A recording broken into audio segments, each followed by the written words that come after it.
কথা সাহিত্যিক আমাদের শ্রদ্ধেয় হুমায়ুন আহমেদ সাহেবের বোধ হয় তখন ৪৫ বা ৪৬তম একটা জন্মদিনে আমার দাওয়াত ছিল। তো সেই দিন আমি বাঁশি বাজাতে গিয়েছিলাম সেই অনুষ্ঠানে। তো আমার গান শুনে সেই দিন হয়তো মনে মনে হুমায়ুন আহমেদ সাহেব হয়তো ভাবছিলেন যে ওনার শ্রাবণ মেঘের দিন ছবি তখন করবেন, একটা চিন্তা ভাবনা করতেছিলেন। তখন আমাকে একদিন উনি বললেন যে ভাই তুমি আমার ছবিতে কিছু গান গাইতে হবে। আমার গান কে শুনবে, আমি তো ফিল্মে কোনোদিনও গান করিনি।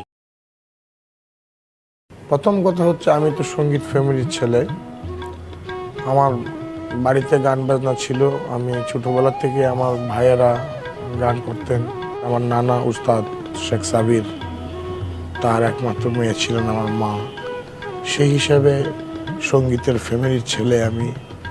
১০-১২ বছর হবে গান গাই, বাঁশি বাজাই, আর এমনিতে গান করি। সেটার বয়স হয়তো ৪০ বছরের উপর।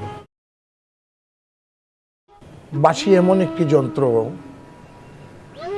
যেটা সরাসরি আত্মার সঙ্গে সম্পর্ক। বাঁশি কিন্তু ফু দিলেই বাজে না, নিঃশ্বাসে বাজে। ধ্যানে, জ্ঞানে, ছয়নে, স্বপ্নে সবসময় আমি সঙ্গীতের মধ্যেই থাকি। আজীবন আমরণ আমি সঙ্গীতের উন্নতির জন্য কাজ করে যাব।